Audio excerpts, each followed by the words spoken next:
What's good, y'all? So this video was inspired by a conversation I was having in the comment sections of one of my previous videos. And the individual wanted me to speak on the Kundalini awakening, which is to me the same thing as another spiritual awakening. So for the rest of this video, I'll just be speaking from my perspective, letting things just come off the top. If you resonate with some things, take it and utilize it. If you don't like certain things, then just don't use them. It's just that simple. You know, one of the funny things about the spiritual journey is that you will always run into the opportunity to be humbled. I know that we're all living our own respective experiences. You know, we're going out learning our own lessons. We are like doing different spiritual practices, all in hopes of finding that hidden power, that thing that you have to go through all these tribulations in order to find. The funny thing is, with me personally, is like I'll learn and learn and learn, and I think I know something. I think I'm becoming an expert. I'm a master at this. I got this.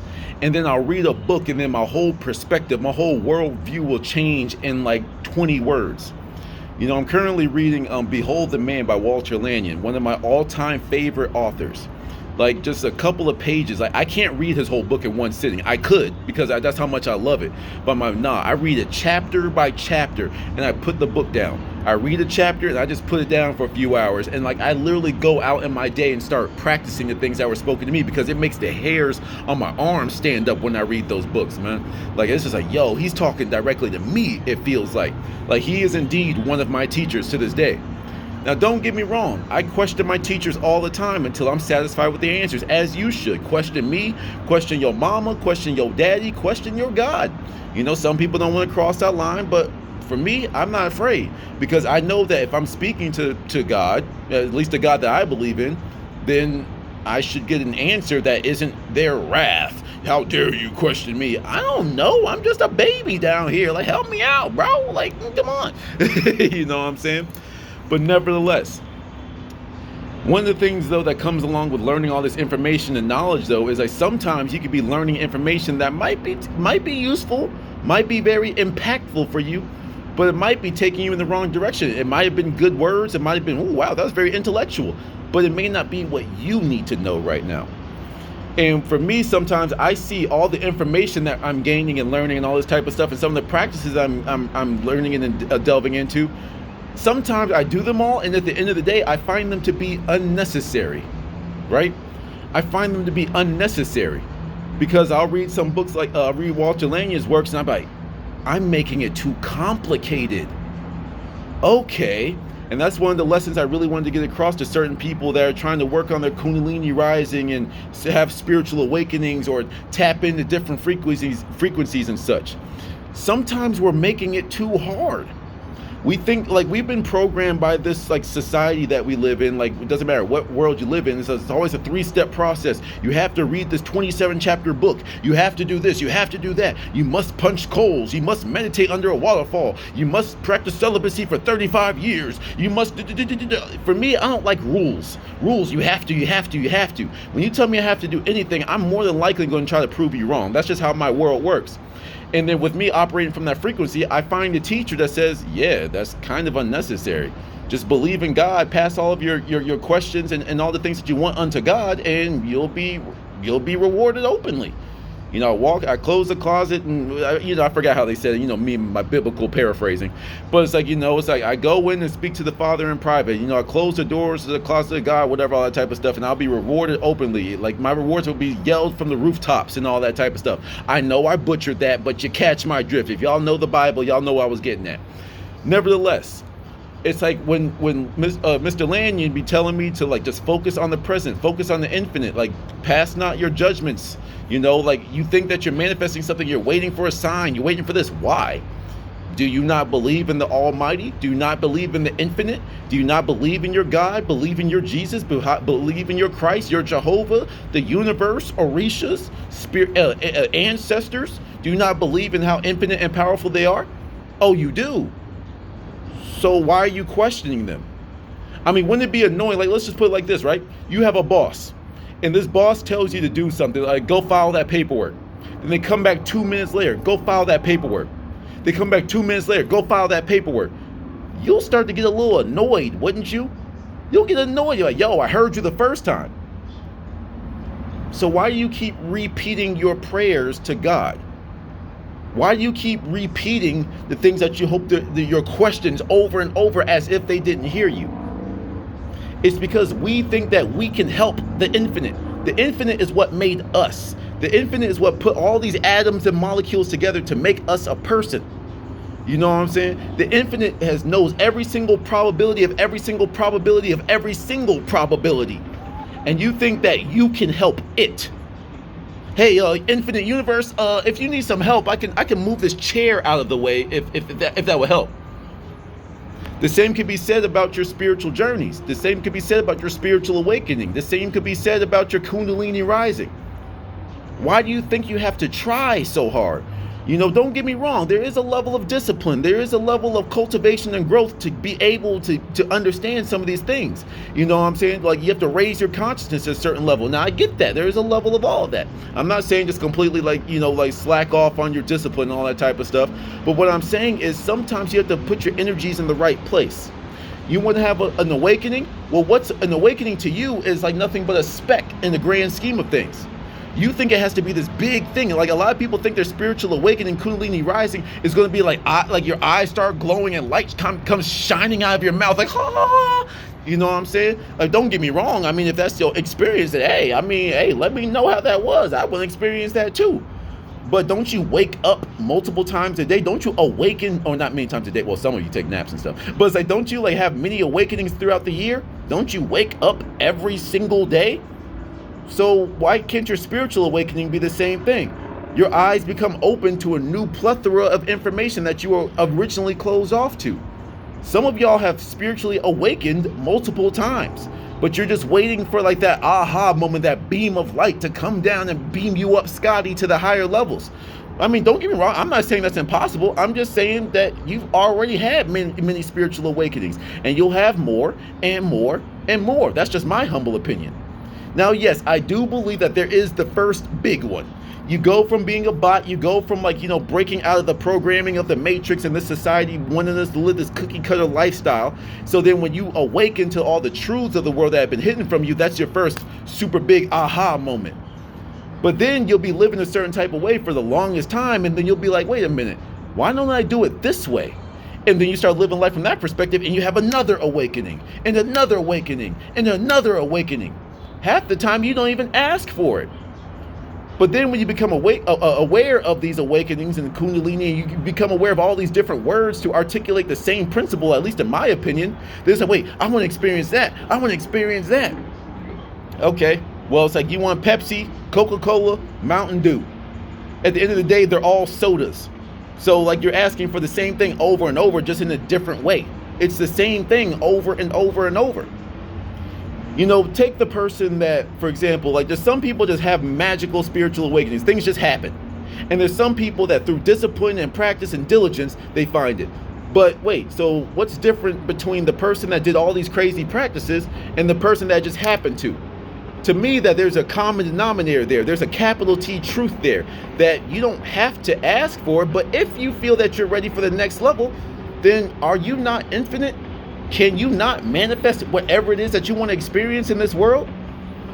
So why not just ask for it? Hey, I think I'm ready for the next level. You think you're ready, or you are ready for the next level? Oh, you are. You know, I forgot what movie it was, but like it pretty much said it was like a student talking to a master. He said, I'm ready for this. I'm ready for this. And like the master pretty much told the kid, he was like, well, just because you told me you're ready, I know you're not ready. You have to pretty much step into it without asking for it. You know, say, okay, you're ready to fill the shoes. Well, step into the shoes. Don't ask for the shoes, just step into them. You know, and that may not make sense to people. And I'll keep on going on this topic, and I'll try to clarify it a little bit. You know, when it comes to manifesting, pray believing you have already received. That's how you pray. You want $1 million. You don't say, hey, can I please have the $1 million? Because your energy, your frequency, your vibration is off. If you're praying for something in that way, pretty much like begging the universe for something, all the universe says is, hey, God, I would like $1 million. And I live under the principle that the universe, God, whatever you choose to call it, is very literal. Yes, you want $1 million. So what's that going to leave you wanting? $1 million. Yes, you want $1 million. Please, God, I want $1 million. Yes, you want $1 million. In your physical experience, you're going to keep on wanting that $1 million. Instead, like the next step to that is the way I would break it down is the next step is that I have $1 million. Yes, you have $1 million. So which one was more powerful there? Which one is going to quote put things into motion? I'll contradict myself here coming up. But which is more likely to put things into motion? I want $1 million or I have $1 million. The next level of this is something that Neville Goddard spoke on, which is, feeling is the key. So not only just saying a whole bunch of empty words, I have $1 million. No, you see it in your mind that you already have it. You're buying things with it. You're investing it. You're doing what you got to do with that $1 million. So which one's even more powerful? Begging and saying, I want $1 million. Or, and I bought that already. Yeah, I invested that. Ooh, I was feeling good. Because now you added that extra level of feeling to the mix. Why can't you do the same with your spiritual journey? Okay, I want a new lesson. Yo, I feel like I'm learning so much. There's just lessons just pouring into my life on a daily basis. I just feel like I'm having awakening after awakening after awakening. You see how much more powerful that is than okay, if I do this, God will reward me. Now, once again, I know there's different spiritual beliefs out there. You do you. I'm just speaking from my perspective. But it's like, if I do this, then God will reward me. If I do this, life will reward me. The universe will hear me and blah, blah, blah. And they'll see that I'm working hard. The universe doesn't see separation. So why would it reward you for work when it just sees sees all of us as just one little thing? This is what the whole term of unity consciousness is. It's like, no, you just tap into the energy that you are. You tap to the infiniteness that is within you and just bring it out. For me personally, I can raise and lower my vibration on a whim. And don't get me wrong, I still have levels to achieve with this. But the more I rise, I can see the next level. It's like climbing the ladder. I've used this analogy before. You just climb the ladder. I can sit here right now, and something I've been talking about a lot is focusing on the presence. This is something that Walter Lanyon talks about. He says, focus on the presence. That's the infinite, right? So focus on that. There's no point having a gun fire off it. There's no ammo in it. So focus on the ammo. That's where all the damage is dealt. That's just a delivery tool. Walter Lanyon says pretty much a lot of people have began to focus on the demonstration instead of the demonstrator, right? And he spoke about Jesus. Now he's very he seems to have more lined up with more Christian Catholic views and all that type of stuff. He speaks of God and Jesus Christ and all that type of stuff.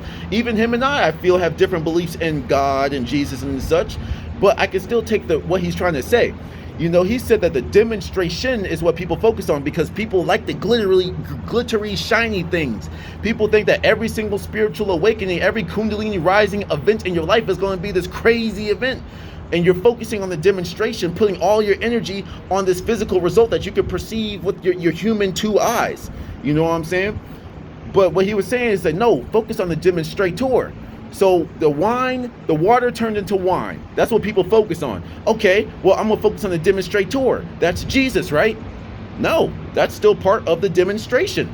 If you go to a Las Vegas magician's performance, he's still the demonstration. He's just showing you his sleight of hand tricks. I'm not saying Jesus is doing sleight of hand, but you know what I'm saying. It's like, so people will think that they're going up. No, all of that is the demonstration. The demonstrator is what Jesus himself said that he tapped into when he was manifesting, performing the so-called minerals. It's I myself do nothing. Call not the works that I do good. The works and greater ye shall do. The works that I do and greater ye shall do also. You know what I'm saying? So that's just what he was doing. He said, "Yo, I don't do this. I tap into the God power. I consult with the Father within to bring this out of me." That's why I'm doing it. I'm trying to tell y'all this. I'm trying to show y'all that it's not me, Jesus, the man here doing things. I'm tapping into what the infinite is, the Father, God, whatever word you choose to use for it, it doesn't freaking matter. I'm tapping into that infinite source of power, and through me it is expressed, and you can do it too. That's the difference between a lot of spiritual people and religious people. Jesus saved me. Jesus helped me. Jesus, Jesus, Jesus. Jesus is like, yo, bro, I told you how to. It's like walking up to Steph Curry. I'm not sure if I use this specific analogy, but I'll use it again even if I did. It says walking up to Steph Curry, say, oh my God, Steph Curry, you are the master of shooting 3-pointers. Oh my gosh, you're so amazing. Yo, just pick up the ball and flick it. Just flick it up the force, put it in your hand like this and flick it. Oh my God, I can't do what you do. Please, just bless me with a 3-point shot. No, take the ball and shoot it yourself. So with all these physical manifestations, the same can be said with the spiritual aspirations.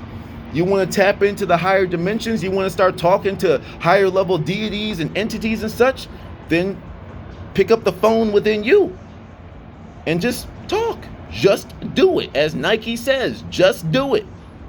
You know, but how? But how do I do this? How do I? When you're asking how, you're right there. You are making it complicated. And don't get me wrong, I do the same thing. I am not perfect in this regard at all, but I'm catching myself whenever I do it. You know, just do it. It's so easy that a child can do this. Where there's spiritual awakening, manifestation, whatever. A child makes everything pure because children are born pure. All this, you're born a sinner shit, I don't get down with that. But I do believe that everyone is born loving, everyone is born pure. I truly do believe that. Because children have not been indoctrinated by limitations, doubt, worry. They're not worried about that type of stuff. They're just like, I want to laugh and be happy. And when a child smiles, the whole room lights up. Oh my God, look at the kid, oh my God. Because that's how powerful they are before they step down from their grace and they get bogged down with worry, anger, jealousy, envy, worries, doubt, all that type of stuff. So get back to a childlike mindset.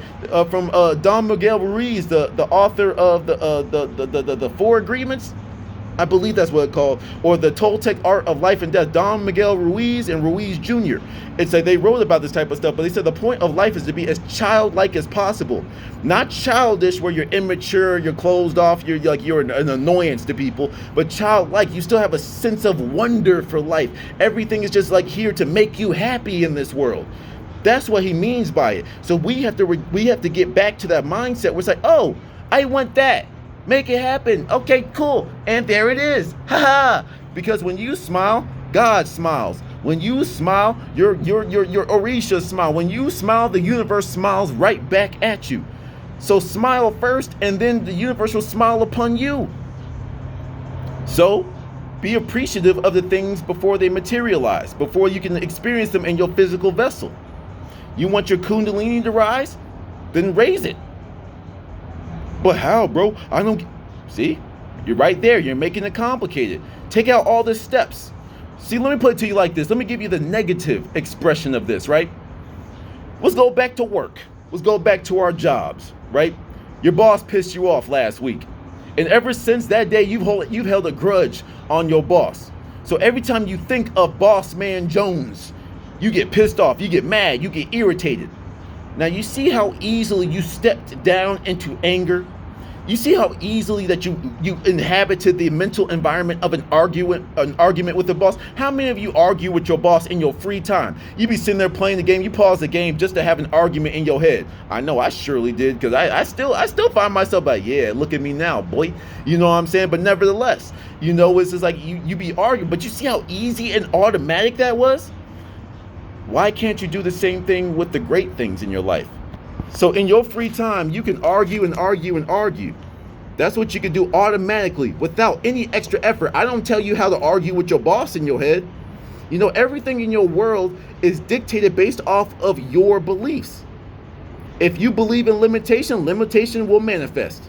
If you believe in abundance, abundance will manifest. The thing is, though, it's like, and to be fair, like I said, I was going to contradict myself. Sometimes there is a little bit of work because you have built so much momentum in the negative direction that you have to shift that momentum in the opposite. Or, you know, if you truly begin to understand this principle of just do it, you know, like put no effort towards these things, work not by the sweat of your brow, you'll understand that, yo, okay, I can just have a conversation, see it as a completed thing, pray believing I have already received, and it will just make itself manifest in my world by no effort on my part. This goes with everything. Everything, everything, everything. Don't get me wrong, I kind of rationalize it and I break it down when I'm talking about mental blockages. But at any given moment, you can just snap into this. Some people find their enlightenment by meditating for hours, years, decades, centuries for like the super old souls out there, lifetimes. You just spend under the tree meditating. And some people just like wake up one day and they just have a spiritual awakening. The common denominator there is you're both awakened and you're both tapped in knowingly or unknowingly to the frequency that you were hoping to achieve. The basics of manifestation is tap into the frequency that you want. You want to hear a certain genre of music on the radio? You have to tune into it. It's just that simple. Well, how do I tune into it? Well, you don't ask me how you tune into the radio. You just turn the knob. You just tap the button until you get to the right radio station. So just do the same thing in yourself. But how? Stop complicating it. What do happy people do? They smile a lot. They hug people. They have conversations. They uplift people. So if you're wondering how, just do that. Oh, do you need me to break down how to hug somebody too? You wrap your arms around them and you share love with them in that moment. You line your body up with them. You line your chakras up with them and you share an energy. You boost your energy. You pump your energy into them and they reciprocate it to you. Now, some people have lower energy, but you are infinite, are you not? So pump your energy into them. Show them nothing but love. And that same love from the infinite will just come and replenish you at any moment. Well, how do I wrap my arms around somebody? You flex your arms out and then you push them forward and you grab your hands behind their back. Well, how do I grab my hands behind their back? You see how complicated we made something as simple as a hug? You're doing the same thing with your spiritual journey. That's just the way I put it. And don't get me wrong, I'm not perfect. I am a practitioner. I'm still sitting at the feet of Walter Lanyon. But sometimes I have mental conversations with him. And like I just be like, hey, so okay, I see what you're talking about with this. I'm thankful, but how do I do this? And he gives me the same look I'm giving you. I don't even know what man's looks like, but I put an image of whoever I think he looks like in my mind, and he just looks at me like, there you go again. Didn't I say just put all of your attention on the presence, on the infinite, and that is the infinite storehouse. That's all the ammunition you need. That's all the supply that you need. Put all of your attention on God. Isn't that what I told you to do? Yeah, you did. Okay. I just had to get reminded. Thank you. But then when I hear some of y'all like making the simplest processes so complicated, me and him both look at you like, what did we tell you to do? You're making it too complicated. The way I see it is you are quite literally putting your own obstacles in front of you. You're standing there idle like, I don't know what to do. I don't know how to do this. I don't know how to. You see how much attention that you are giving to your own confusion? Why don't you put all of your attention on clarity? Why don't you see all of your obstacles withering away and turning into dust and flying off in the wind? Where attention goes, energy goes. A lot of you don't realize that you are giving more and more energy to your obstacles than the thing that you actually want. Oh, I can't get rich because of, I can't be spiritual because of, I can't change my diet because of, I can't do that because of, see, and then that's why, and I can't do this because of that, and I can't do this because of that. You see how dumb it sounds when you hear it out loud? I find myself doing it all the time. I'm not beating nobody down. I'm not trying to say that I'm high and mighty. I do the same stuff too.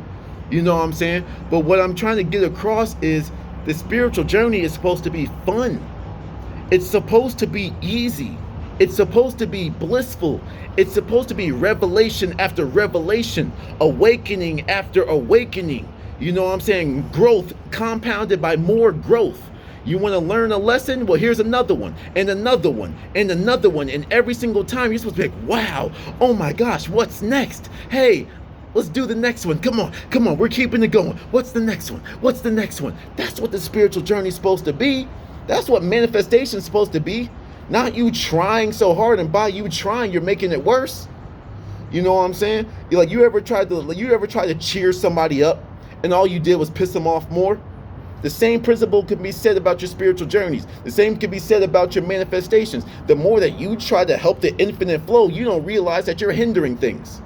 You know what I'm saying? So, all I'm saying is make your spiritual journey as easy as possible. Sure, You know, fill your life with the high vibrational things. Fill your life with the occult knowledge. You know, dig deep into things and always ask questions. For example, you know, myself and Walter Lania, I still do believe, don't get me wrong, I've adopted a lot of his principles recently, but there's still a big difference between my God and his God. But I have no problem saying God anymore. I have no problem saying the Father, because mixing what I know, it's the Father and the Mother. The overall energy is genderless. However, I do speak to the Father and Mother separately at different aspects of the infinite, because that's what I feel that I need. Because I'm infinite, I can tailor things. While I'm on that topic, we are infinite beings. Okay? Don't think of the purple elephant. Now you just saw a purple elephant. You weren't thinking about that 10 seconds ago, but now you see it. Your mind can create anything. King Kong wearing a tutu, juggling bowling pins with flames coming out of his mouth. Damn, your mind just created that so easily. So what else can it do? You see, we live in this scientific world, you know, that is like, oh, I'm the master of economics, I'm the master of science, I'm the master of psychology, sociology. And a lot of people don't realize that this honing in, even myself, when it comes to mental alchemy, don't get me wrong, I take from everything and I mix it into my world. But even I am contradicting myself right now. If you don't contradict yourself on your spiritual journey, you ain't doing it right, in my humble opinion. But nevertheless, it's like, when people become the experts and get their PhDs, these pieces of paper that say that you're smart, you know what I'm saying? What they don't realize that they're doing is they're putting themselves in this little lens. You're trying to see the whole world through this small lens, through this little peephole, when there's all these different subjects that you could be picking from to bring into your world. But no, that's unscientific. That cannot be proven by material science. No, it cannot be proven by material science, because I'm dealing with the metaphysical. The physical and the metaphysical are equals in my world. So prove it, show it to me, blah, blah, blah. I have no need to prove this to you if you don't understand it. In my world, in my experience, it has proven itself to me. That's all I need. I need not prove it to you, because no matter, even if I do give you the proof, you're going to over-rationalize it anyway. That's what we have been taught to do, over-rationalize things. And if you can't experience it with the physical senses, it's not real. That quote that I always say, I shall not commit the fashionable stupidity of regarding anything that I cannot explain as a fraud. And these super smart doctors, lawyers, scientists out here are the main ones that will call something fake because they can't measure it, because it's not physical to them, until science proves it 100 years from now. So science had to prove something so they can now adopt it. They had to see it before they believed it. No, it's the complete opposite. I believe it first and then I see it. So if you're trying to bring things into manifestation, whether they're physical or metaphysical, all you gotta do is just tap into the energy. It's that simple. That's it. Tap into it. How do you? It's like, you know, if you want to experience these types of things, then experience them. Well, don't I have to do? Look at you asking questions. Look at you putting obstacles in your own way. I'm telling you what to do. Do it. That's my one-step program. You want to have me like lift it out for you? Okay, I'll do it. One step. Do it. It's that simple. It's so easy that a child can do it. A child doesn't have the same limitations as you. So learn after the children. Follow after the example of these children. These children that are so creative. They're so abundant. But it'd be their own damn parents. It'd be the adults telling them that that's not possible, sweetie. You want to do this. You have to do this now. And because they're obedient young children that look up to us as these so-called adults, they start to formulate their minds into what they think makes them look in a pleasurable light amongst their parents. All a kid wants to do is make their parents happy, because all they want to be is happy. They spread happiness over and over until you become this soulless, work-obsessed zombie of an adult. So be more childlike and just do it. See something in your mind and know that when you speak a thing, when you know something to believe, when you know something to be true in your mind, it has no choice but to manifest in your world. That's why so much hatred exists in our world as well. People believe, like, for example, someone will see me and think I'm automatically a criminal, not knowing that in my world, you're more likely safer around me, because I'll put my life on the line in regards to someone that needs it. If you need some protection, if you need help, I'll stand up for the weak. You know what I'm saying? That's just what I do. But a lot of people, not you, obviously, people watching me, but it's like y'all been taught that black people are criminals and this and that. Well, it became true, didn't it? In your world, you will start to feel fearful of my presence simply because of a whole bunch of things that you heard, but because you believe them to be true, that's what it is. Let's go very low level with it. Let's go very low level with it. When like in the dating world, oh, that type of woman is the best woman. Oh, that type of woman, you want to stay away from that girl. You don't want that girl. You don't want this one. A girl that wears that much makeup can't do nothing for you. A woman that does this, she's good for you. A woman that does this and that. A man that does this and that. A man that does this. Because you believe this, because you get indoctrinated with it, all that does is plant the seed in your mind, and repetition is the key to learning. But you don't realize that you're learning bad behaviors. Some people just simply need to reset. Zero themselves out, kind of like on a scale. If you're measuring something, you want to get accurate reading, you have to tear it, T-A-R-E. You have to tear the scale so everything is in balance, everything comes back to zero. Then you have to start saying, wait, does this serve me or does that serve me? Wait, I don't believe that, but I've heard it so much, I just thought it was true. And then every time I saw the low-hanging fruit in the dating world exhibit the behavior that I saw, that just validated what I believed, because you believed it first, then you began to see it. The same way that you see the signs when you're trying to manifest something. You say, oh man, I was thinking of, like my parents, for example, they talk about how they never seen Colorado, they never seen Denver until I moved out there, right? So then when I said, hey, I live in Colorado, I'm moving to Colorado, blah, blah, blah. Hey, Prince, like it's been crazy. Like I never seen Colorado, I never paid attention to Denver until you moved there. Now I see it everywhere. Because you have that belief in your mind, oh, my son lives there, so now that's relevant into my world. They're tapped into the frequency of Colorado and Denver, so whenever it pops up, it resonates in their mind. So do you want to be bogged down by limitation and judgment? Oh, this type of man, this type of woman isn't for me. Oh, people that believe this are hypocrites. They're blasphemous. Oh, they're satanic. Oh, they're lizard people. They're demons. Oh, this person's a false prophet. Blah, blah, blah, blah. Or are you going to just sit down with their message and see, wait a minute, let me see how I feel about things. Wait a minute, you're trying to get me to see your worldview, and I actually wholeheartedly disagree now that I've had time to myself. You know what? Scrap that. I'm going to go into my spiritual beliefs. I'm going to speak to my God. I'm going to speak to my Orishas. I'm going to tap into my frequencies. I'm going to do what I need to do in order to get to where I want to be, in order to manifest wherever I need in my world. That dude on the internet says, I don't have to do this. I disagree with him. Disagree with me. I want you to. Go out there and do what you need to do in your world to get the benefits, to get the results that you're looking for. Go do that. As long as you're thinking for yourself, that's all I care about. But to bring it back, and so I can close this video out, because I was just, y'all know how my brain works when I start going. But let me just bring it back. Make this journey simple. Let me put it like this. Some people's walks are going to be very simple. Some people's journeys are going to be very painstaking, and they have to learn lessons the hard way. Everybody's journey is unique. Everybody's journey is different. All I'm saying is don't make it more complicated than it needs to be. Till the next one, y'all. Peace.